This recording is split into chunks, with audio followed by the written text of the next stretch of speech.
Hey everybody, Hi-Viz Smiley here. I would do a proper intro, but my neighbors are over there, and I don't want them to come over here and start talking to me. So let's go ahead and get to work so we can look like we're too busy to talk.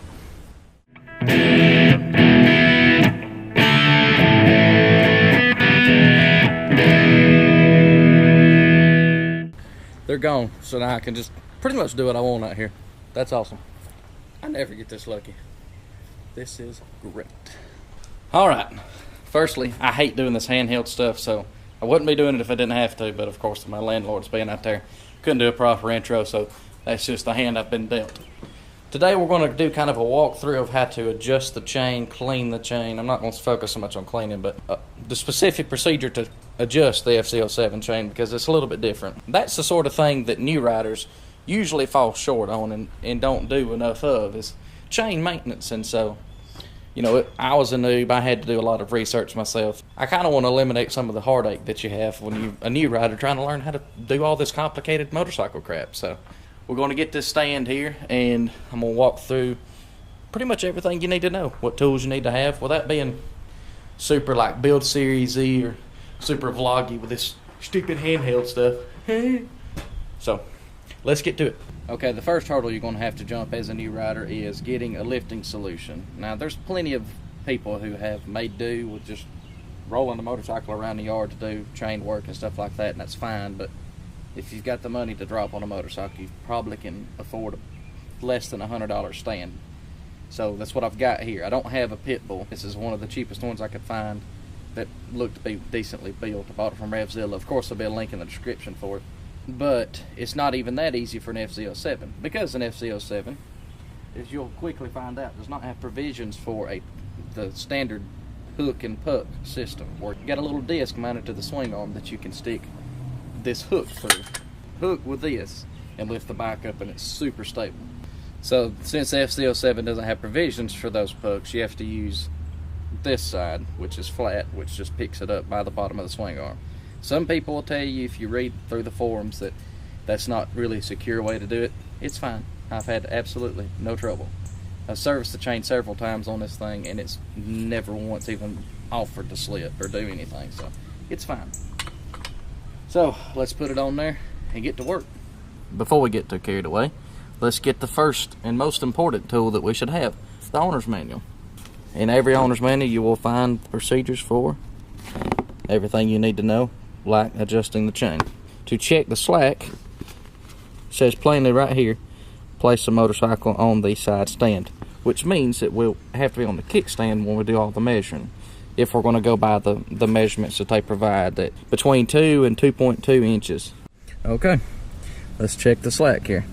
Called for 2 to 2.2 inches. Put a little pressure on the chain, take your measurement. We're at like nearly 3.5 from bottom of the swing arm to center of the chain, so it certainly needs tightened up. Next part of the process is just as straightforward. You loosen the outermost nut here, which is the lock nut, on both sides, and then loosen the axle nut. So now we will take our 12mm, gonna stick it on here, lefty loosey, righty tighty. That easy. Give it some slack there. Don't need to have this right up against the adjusting nut. Repeat the process for the other side. Cool. Bam.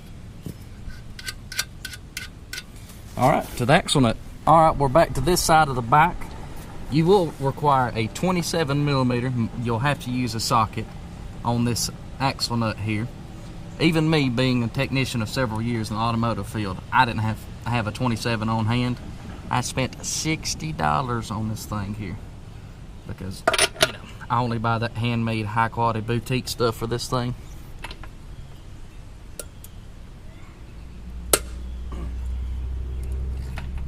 Everything should be free now. Let's get to adjusting it. Now I'm going to throw her on the stand here so that the rear wheel can move very freely. There's no weight on it. It'll move back and forth much easier.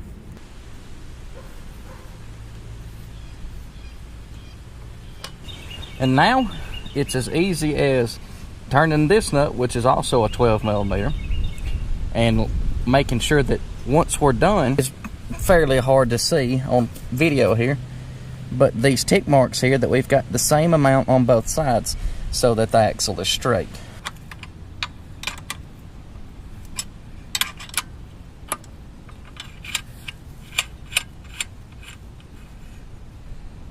Now once you've done a small first adjustment, let's put it back down on the ground and see where we stand.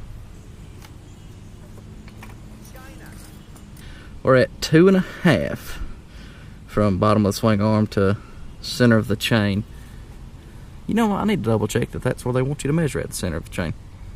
Okay, I was right about one part, center of the chain, but I'm supposed to be measuring from the bottom of the chain guide here.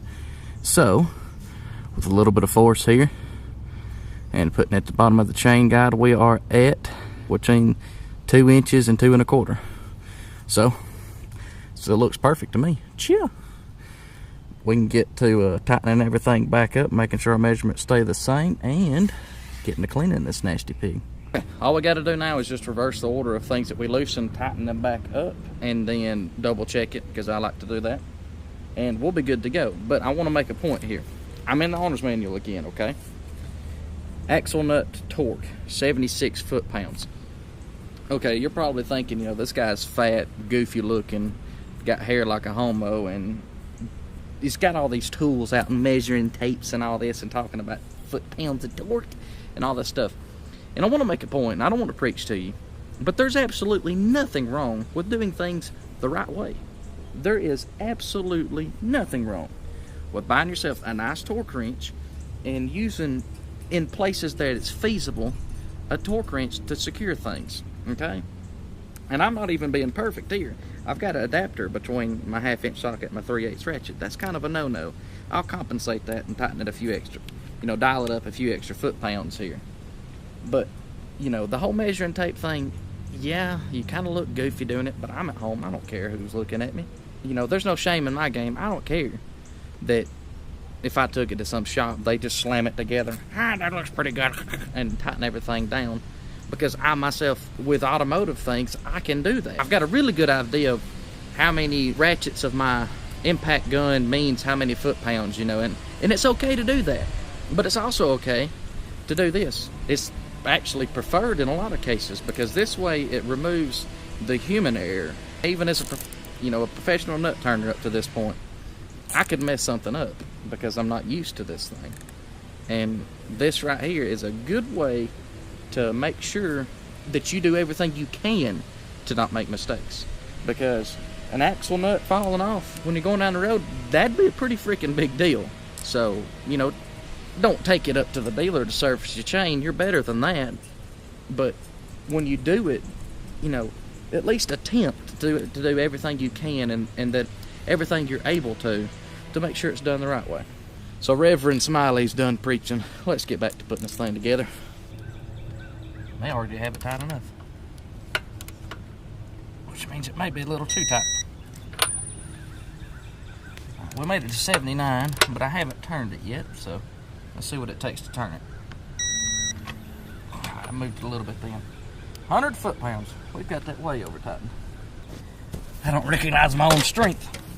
Also, don't ever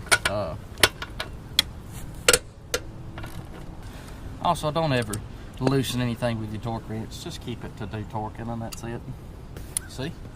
This is removing that the human factor to this. The only thing to do with the torque wrench is just be slow and smooth.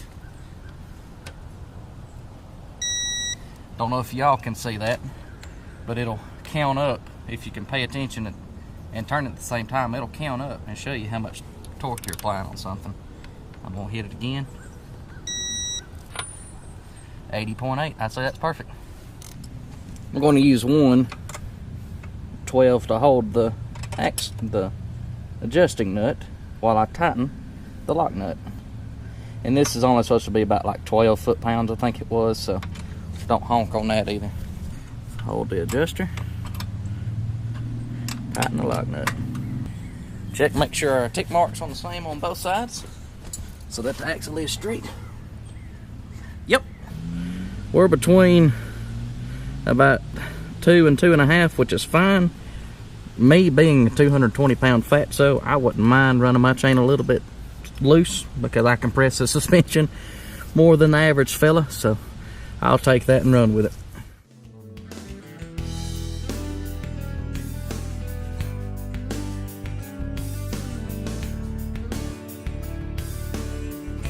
ready to ride. I myself have got kids all over the place now, so it's time for me to take this junk off, put my mountain bike gear on, and chase them around the yard. If you like the video, give it a thumbs up. It lets me know if I'm doing good or not. If you feel something like you got something to say, we're all about discussion here on the Hi-Viz Smiley YouTube channel, so leave a comment. If you want to see more of this junk, cobble together videos, hit subscribe. See you guys later. Peace.